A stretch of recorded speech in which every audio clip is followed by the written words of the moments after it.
à l'écoute de l'Esprit. À l'écoute de l'Esprit du Seigneur. Seigneur, ce soir, nous voulons être à ton écoute. Parce que tu as des choses à nous dire. Tu as des choses pour nous. Nous voici, Seigneur, devant toi.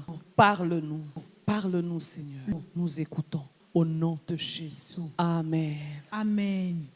Que celui qui a des oreilles entende ce que l'Esprit dit aux églises. Que celui qui a des oreilles entende ce que l'Esprit dit aux églises. Que celui qui a des oreilles entende ce que l'Esprit dit aux églises. Et que celui qui a des oreilles entende ce que l'Esprit dit aux églises. C'est parce que l'Esprit a quelque chose à nous dire. Depuis hier, nous avons commencé ce thème à l'écoute de l'Esprit de Dieu. Et nous avons essayé de comprendre pourquoi est-ce que nous devons être à l'écoute. Pourquoi est-ce que nous devons écouter le Saint-Esprit? C'est parce qu'il a quelque chose à nous dire. Celui qui nous a demandé d'écouter ce que l'Esprit a à dire aux églises est notre Seigneur Jésus-Christ, en qui nous avons cru. Lui, le Fils de Dieu. Il nous a demandé d'écouter ce que dit l'Esprit. Parce que lui, il est parti. Il nous a laissés sur terre avec le Saint-Esprit. Le Saint-Esprit est notre partenaire supérieur. Le Saint-Esprit est notre partenaire supérieur. Il nous connaît très bien. Il connaît nos attentes. Il connaît nos besoins. Il connaît nos forces. Il connaît nos faiblesses. Il nous connaît. Il sait de quoi nous avons besoin. C'est pour ça que le Seigneur a dit que celui qui a des oreilles entende ce que dit l'Esprit.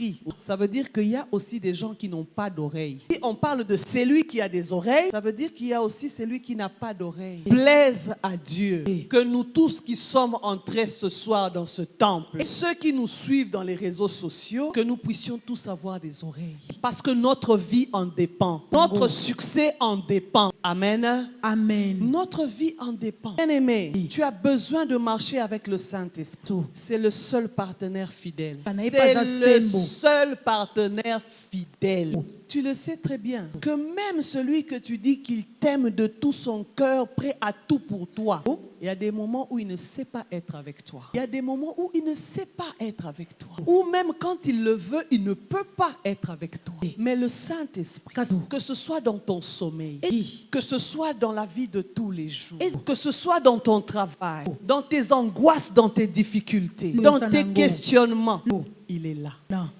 C'est pour ça que moi je l'appelle le partenaire supérieur. Il n'a pas d'égal. Il n'a pas d'égal. C'est lui qui a des oreilles. Entende ce que dit l'Esprit aux églises. Présence de Dieu. Entends ce que l'Esprit te dit. Communauté évangélique, la présence de Dieu. Entends ce que l'Esprit te dit. C'est ce qui fera ton bonheur.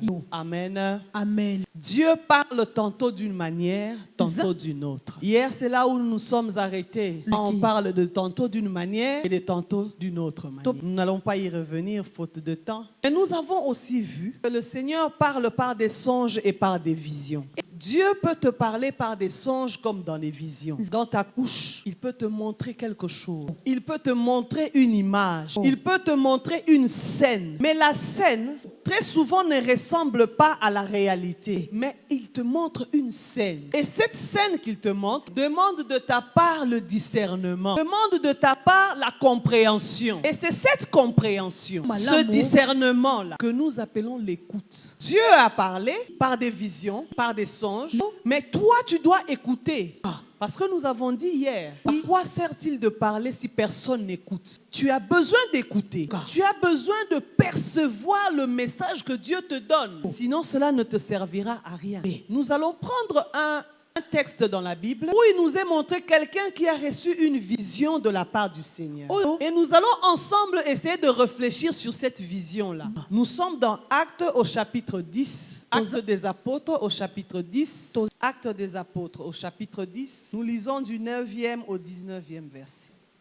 Pierre reçoit une vision. Mais en amont, il y a aussi un certain Corneille qui reçoit une vision. Le Seigneur lui a apparu et lui dit d'aller chercher Simon Pierre. Et nous voyons que Simon, lui aussi de son côté, a reçu une vision. Mais le verset 17 nous dit ceci. Tandis que Pierre ne savait en lui-même que penser de la vision qu'il a eue. Donc cela veut dire que Pierre a eu une vision, mais la vision n'était pas claire. La vision avait besoin d'être interprétée pour que lui puisse recevoir le message de Dieu. Pierre a vu, il a écouté, mais il ne savait quoi dire. Mais lorsque nous regardons au verset 14, Pierre dit, non Seigneur, car je n'ai jamais mangé rien de souillé ni d'impur.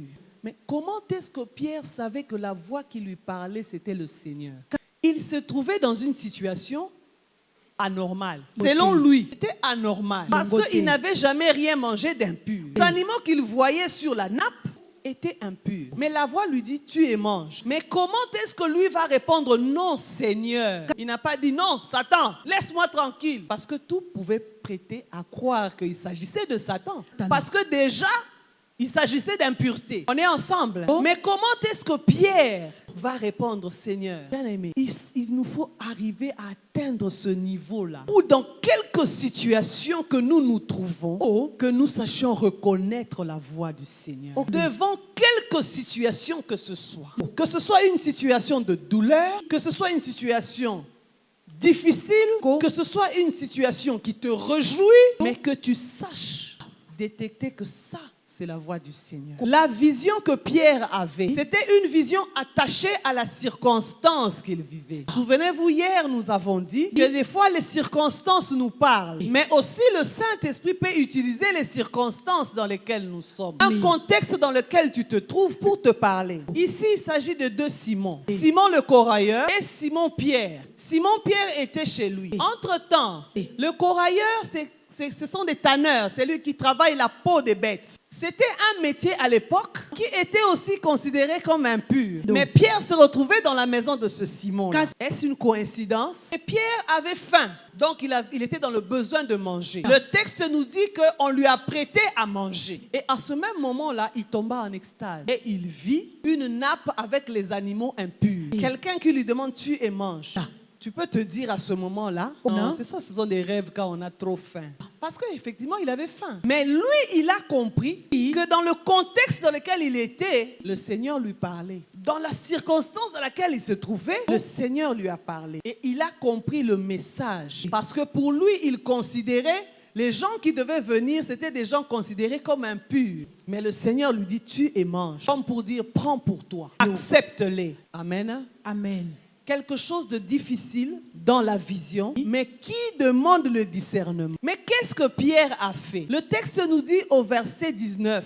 Le verset 19 nous dit ceci. Et comme Pierre était à réfléchir sur la vision, Pierre était en train de réfléchir sur la vision. Que personne ne te dise que tu ne peux pas mettre l'intelligence sur les choses de l'esprit. Le Saint-Esprit collabore aussi avec ton intelligence. Pierre était à réfléchir sur la vision. Donc il était en train de se demander, mais je suis sûr que la voix que j'ai entendue, c'était vraiment la voix du Seigneur. Mais comment le Seigneur peut me demander de manger quelque chose d'impur? Il faisait fonctionner son intelligence. Pour comprendre l'esprit, tu as aussi besoin de ton intelligence. Tu en as besoin. C'est même pour ça que nous demandons aussi à tous nos pasteurs, à la communauté évangélique, la présence de Dieu, pouvoir faire des études de théologie. Parce que le Saint-Esprit passe aussi par leur connaissance pour transmettre le message. Pierre était à réfléchir. Mais un insensé ne réfléchit pas. Un insensé ne réfléchit pas. Comment il réfléchit pour une vision? Pour la lecture de cette vision. Mais attention, nous avons besoin d'avoir le renouvellement de l'intelligence. Cela ne fasse pas défaut afin que nous puissions comprendre comme il faut comprendre. Parce qu'il y en a qui ont l'intelligence obscurcie et qui ne peuvent pas percevoir le message de l'Esprit Saint. Pierre a reçu une vision, il a réfléchi sur la vision. Pendant qu'il était en train de réfléchir, les gens que Corneille avait envoyés arrivèrent. Et Dieu lui dit, va avec eux sans hésiter. C'était ça. Tue et mange. Parce que ces gens-là, s'il n'y avait pas la vision, Pierre ne serait pas parti avec eux. Il fallait qu'il entende la voix de l'Esprit.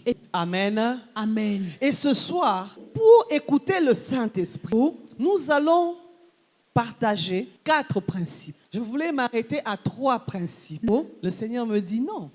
Il faut 4 principes pour que tout soit équilibré. Amen. Amen.